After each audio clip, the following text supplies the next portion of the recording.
Hey, it's Clay Trader, and this will be a video chart on ticker symbol ENRJ. We will take a look at the 30-minute time frame. Real quick, what do I mean by 30-minute in case maybe you're new to charts? Instead of each one of these candlesticks here representing 1 day's worth of price action, which is what you would normally see, each one represents 30 minutes. So while this here may look like several days worth of time, it's actually today's price action broken down into 30-minute time slices. I like to this time frame. I think does a good job of telling the quote-unquote story of the price and just makes mapping out levels of support and resistance a bit easier to see. Yeah, today's borderline pump and dump. I mean, when you look at the price action, and I'm not saying pump and dump in the sense of this company's being run out of some bunker over in North Korea. I'm just, saying pump and dump based, on how the price acted today. And my definition of a pump and dump is that a price makes a really nice move, and then within a relatively short amount of time, the price is back to where it started. So it didn't quite, end back to where it started. I mean, the whole move going into the day was all the way down here. So obviously the price is still up above that area of the chart. But I mean, still, when you just stop and think about it, I mean, to think that at one point in time, the price was all the way up as high as that, and then it eventually closed down here. I mean, that's a whole lot of selling pressure. So also map out some levels of support and resistance. And really, support's pretty straightforward at this point in time, given the price has broken through all intraday levels of support that were established. It's all about going into next week, that purple line right there, which is the very famous 50-period simple moving average.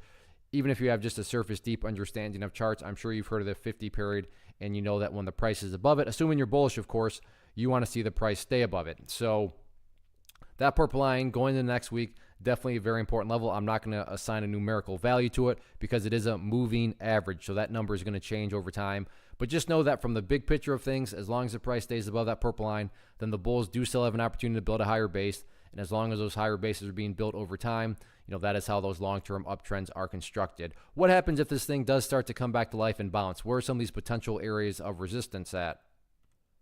First area of resistance on any sort of bounce is going to be this former intraday area of support right there at 42 cents. So 42 cents, that first hurdle, if any sort of bounce is going to get underway, that's definitely that initial level that's going to need to be cleared.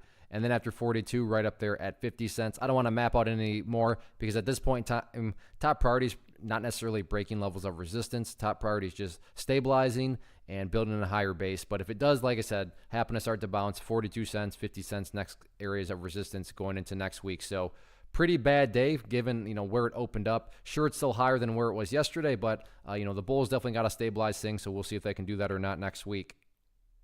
One of the biggest questions that I get is, hey Clay, how do you find the stocks that you trade? So what I've done is put together a free resource guide where I talk about the tools that I use to locate stocks that I find interesting and think may have potential. So if that sounds like something that could add value to you as a trader, then click on the image that is up on the screen right now and I will email you the guide. The guide itself is very short and to the point, and best part, it's completely free. Thanks for watching the video. Let me know if you have any questions.